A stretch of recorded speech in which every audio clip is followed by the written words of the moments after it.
그리스도 안에서 사랑하는 성도 여러분, 이동훈 목사의 성경의 세계 시간입니다. 우리는 그리스도인의 삶, 기독교 윤리학을 살펴보고 있는 중입니다.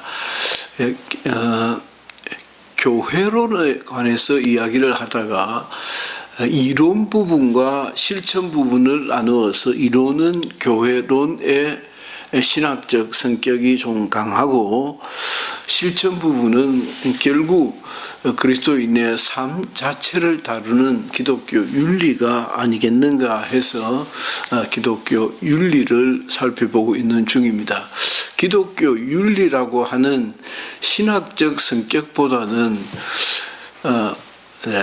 가면 갈수록 원래 우리 신앙생활이라는 것이 신학적 부분, 이론적 부분을 도외시할 수 없는 것 아니겠습니까? 특별히 기독교는 더 그런 성격이 강합니다. 왜냐하면 기독교는 로고스라고 하는 말씀에 기초하고 있기 때문에 그냥 되는 대로 믿으면 믿는다고 할 수가 없는 것이죠. 우리는 말씀대로 이성적인 근거를 가지고 보다 더 합리적으로 신앙생활을 해야 하는 그런 부담이라고 하는 부담, 영광이라고 하면 영광이 있는 것입니다. 오늘은 기독교 윤리의 배경과 구약 성경에 대해서 좀 살펴볼까 합니다. 이 얘기를 진행함에 앞서서 저도 영국 런던을 들렀을 때에 대형 박물관을 들어가게 되었습니다. 대형 박물관에 딱 진입하면서 여기에는 로제타 스톤이라고 하는 아주 유명한 근대 박물관 업적으로서 가장 유명한 그런 소장품이 있다 하는 얘기를 들은 바가 있어서 그걸 보고 굉장히 뿌듯하게 생각했던 적이 있습니다. 1799년 중동 지역에서 발견된 석판인데 이 석판이 유명한 것은 이 석판으로 말미암아 그동안 해석하지 못했던 고대 상형 문자들을 많이 해독할 수가 있었습니다. 이를 두고 그 유명한 라인홀드 리브라고 하는 교수가 이런 얘기를 했습니다. 이 예수를 통한 하나님의 계시를 종국적 계시라고 불렀습니다. 이 종국적이라는 말은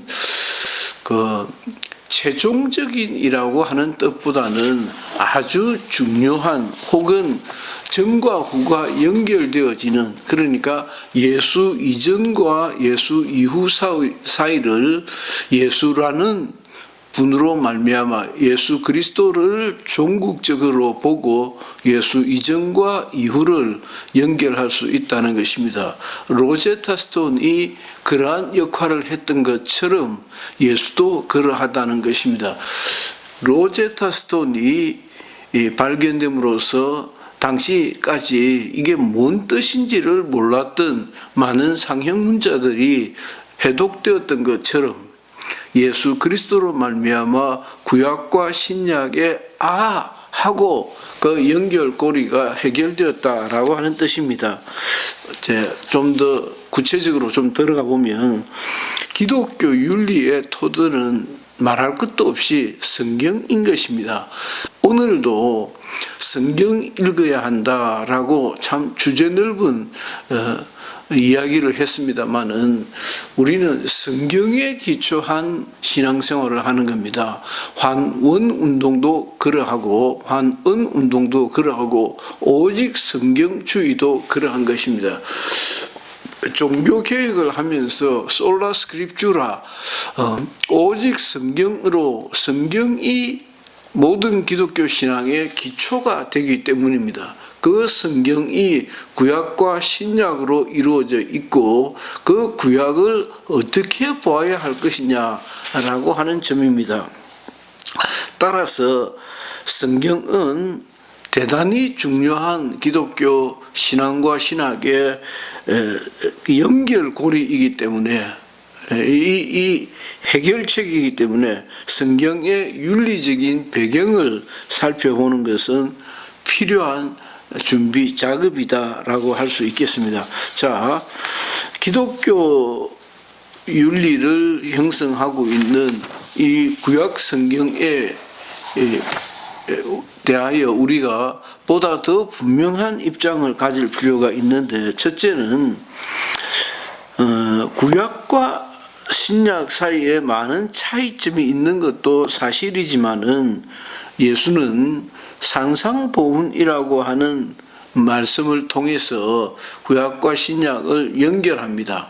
그 산상보훈 속에는 예수 그리스도의 구약 해석이 있고 신약의 새로운 길을 또한 열어놓기도 합니다.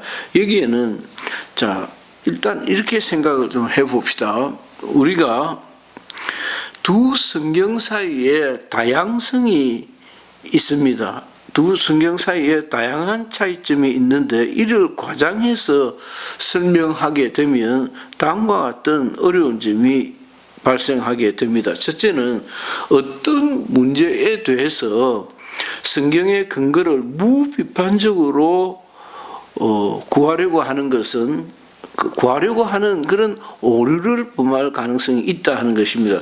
가령 예를 들어서 어떤 사람이 전쟁을 피하는 평화주의를 정당화하기 위해서 무저항에 관한 예수의 진술에 호소를 한다 하면은, 예를 들어서 또 로마서 13장 1절 이하에 있는 어떤 말씀을 살펴보면 이 둘은 서로 대립이 된다는 것입니다. 그러니까 예수의 말씀을, 예수의 평화주의에 대한 말씀을 강조하다 보면 로마서 13장 1절 이하에 있는 모든 권력은 하나님이 허락하신 것이다.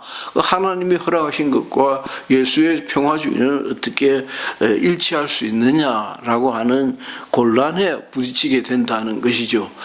기독교 윤리에는 이와 같은 것들이 너무도 많이 있습니다. 이를 여러 가지 이유를 들어서 외면하고 있다고 하는 것이 중요한 것입니다. 두 번째는 성경에서 도덕적 차이가 있음을 지나치게 강조하다 보면은 성경의 통일성이 없어지기 때문에 윤리적인 지침이 될 수 없다고 오히려 성경주의를 표방하는 입장에서조차 그 성경에 다양성이 있다는 것을 강조하다 보면 결국 성경에는 특정한 윤리적 통일성을 발견할 수 없다라고 하는 점에 부딪히게 됩니다. 그러나 성경에는 이와 같은 다양성에도 불구하고 분명히 성경이라고 하는 하나님의 계시된 말씀이라고 하는 통일성이 있다고 하는 것이 우리의 입장입니다. 한번 또 예를 한번 들어보면 마태복음 5장 17절에서 율법이나 선지자를 폐하러 온 줄로 생각하지 말라. 예수는 폐하러 온 것이 아니로 온전케 하려 함이다 하고 말씀하셨고, 하나님과 인간 사이에 화해를 추구하려고 하시는 것이 하나님의 역사인 것이기 때문에 구약과 신약에는 확실히 연결고리가 있다라고 할 수 있을 것입니다. 다음으로 우리가 내려가서 구약 성경에서 너무 오래 끌 수는 없고 금주, 다음 주 혹은 그 다음 주 정도까지를 구약 성경을 한번 살펴볼까 합니다. 자, 이와 같은 구약 성경을 기초로 하고 있는 히브리 윤리의 특징이랄까요? 히브리 윤리의 특색에 대해서 좀 살펴볼까 합니다. 첫째, 아주 쉬운 것입니다. 히브리 윤리는, 히브리인들의 윤리적 사상은 God centered, 하나님 중심이었다라고 하는 것입니다. 이건 우리들이 다 인정하는 것입니다. 제가 아주 오랜 세월 전에, 한 50년 더 전에 신앙생활을 시작하면서, 그리고 어느 날 성경을 읽다가 하고, 성경에는, 구약 성경에는 하나님이 주어가 되어져 있는 경우가 참 많구나라고 하는 것을 그 어린 마음에도 발견할 수가 있었습니다. God centered라고 하는 신본주의 사상입니다. 그래서 이 하나님 중심의 시각을 가지고 만물을 보고 인간관계를 해석하고 조정하고 풀어간다 하고 보면 되겠습니다. 인간의 행복이나 인간이 말하자면 완전한 인간이 기독교 윤리의 구약 성경이라고 하는 기독교 윤리의 특색이 아니라 하나님 중심으로 하나님이 왕이시고 그분이 주인이시고 그 주어 밑에 있는 인간 각자들. 그래서 아브라함이 믿음의 조상으로서 얼마나 위대한 사람입니까?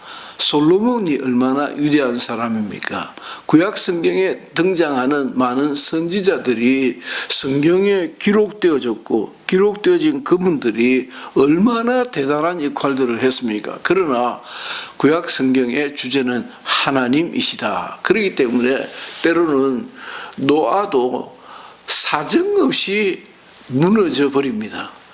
그래서 이야 이거 뭐 어떻게 봐야 되는 거냐, 어린 마음에 신앙생활을 시작한 어린 학생의 마음에는 당신의 세 딸과 관계를 갖는 그 노아를 어떻게 봐야 하는가라고 하는 아주 단초적인 질문도 하게 되더라는 것입니다. 그러나 성경 전체를 통해서 영광을 받으시고 성경 전체를 통해서 해결하고자 하는 것은 하나님이시다. 하나님이 주인이시다라고 하는 것입니다. 두 번째는 히브리 윤리의 특색은 그도 또 아주 쉬운 것입니다. 모든 긍정적이고 부정적인 것들이 명령형으로 되어져 있다는 것입니다. 원래 윤리에서의 추구할 선의 내용과 의무해야 할 의무 사이를 공존하고 있습니다. 그러니까 선의 내용과 또 의무는 서로 공존하는 것인데 이 공존이 그것이 어떤 것이든 어떤 윤리적 내용을 가지고 있든 그것이 명령형으로 나와져 있다. 그 명령형으로 나와져 있어야 하든지 말든지 할 것 아닙니까? 하든지 말든지 하나님께서 해라고 하시든지 하지 말라고 하시든지 명령의 성격을 띠고 있다. 그 배후에는 명령형이 있다. 하나님의 요구하시는 바가 있다라고 하는 것입니다.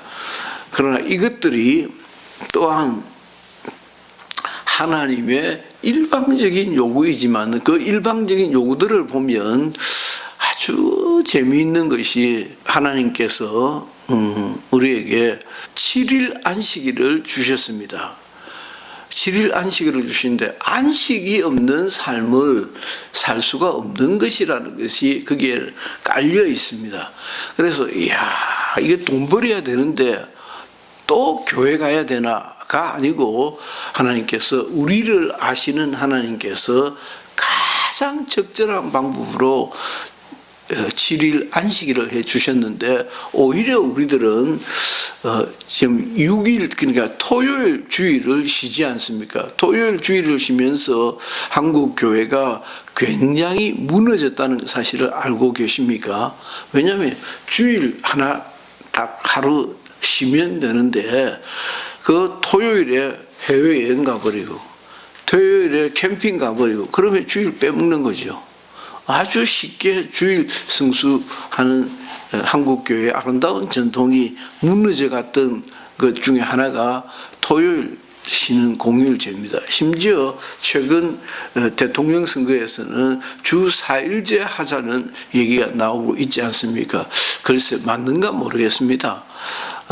한국 경제가 주 4일제가 가능한 그런 구조인지 한번 물어보고 싶습니다. 언젠가 한 2, 3년 전인데 어떤 해외에서 오신 선교사님 중에 아니 우리나라가 벌써 5일만 일하고 주말 이 토요일 주일 씌워도 되느냐고 막 노기를 띠면서 얘기했던 적이 있었습니다. 국내에서 그 주 5일제의 유익한 점에 대해서 많이 정부에서 홍보를 하고 그것이 알려지던 그런 때여서인지 저는 그렇게도 볼 수 있구나. 우리 경제가 그렇게 탄탄한가라고 한 지가 엊그제 같은데 벌써 주 4일제 논의가 되어지고 있습니다. 아직 그와 같이 하기에는 많은 부담이 있습니다만은 또 세 번째는 히브리 윤리의 특징은 사람이나 사람의 공동체에 대한 관심이 아주 집중적으로 나와 있다라고 하는 사실입니다. 따라서 사랑이나 정의를 추상적으로 이해하는 것이 아니라 이스라엘 공동체 또는 이웃에 영향을 주는 구체적인 행위로서 사랑이나 정의를 강조하고 있다는 것입니다. 그러니까 사랑, 정의라고 얘기할 때 그 사랑이 뭐냐? 이스라엘 공동체의 삶, 존속과 관련되어 있는 사랑이요 또한 정의다라고 하는 것입니다. 구체적인 행위를 존중하는 이스라엘의 아주 독특한 그런 문화적 특징이 아닌가 싶습니다. 네 번째는 거기에는 인간 평등 사상이 아주 강력하게 깔려 있는 것을 볼 수 있습니다. 그 중요한 근거 중에 하나가 희년 제도입니다. 희년 제도는 노예를 해방시키는 것을 공식적으로 제도화 시켰습니다. 아무리 가난해도 아무리 어려운 시절로 인하여서 노예가 되었다 할지라도 때가 되면 다시 원점에서 출발할 수 있도록 했다. 인간 평등 사상입니다. 그 외에도 몇 가지 더 지적할 수 있습니다. 선에 대한 추구라기보다는 악으로부터의 구원을 강조하기도 하고 구약의 윤리적 성격을 통해서 사실은 신약이라고 하는 계시적 성격을 띠고 있다라고 하는 것도 들 수 있습니다. 큰 다섯 번째는 구약 성경에는 응보 사상이 강하게 표현되어 있다는 것입니다. 권선징악이지요. 착한 일을 하는 이는 복을 받고 악한 일을 하는 이는 벌을 받는다는 사상이 강력하게 깔려 있습니다. 이 응보 사상을 통해서 하나님의 의가 나타나고 그 하나님의 의 앞에서 절망하는 인간의 모습들이 드러나게 되고 그로 인하여 이스라엘은 메시아 대망 사상, 메시아를 기다리는 구원자가 나타나서 이 고달픈 이스라엘 정권 하에 고통당하는 이 민족들을 나를 구원하소서라고 하는 구원 사상이 나타나기도 합니다. 오늘 구약 성경에 나타나 있는 윤리적 특색 5가지를 먼저 살펴보았습니다. 다음 시간에 계속해서 말씀을 드리겠습니다. 이동훈 목사의 성경의 세계 시간이었습니다.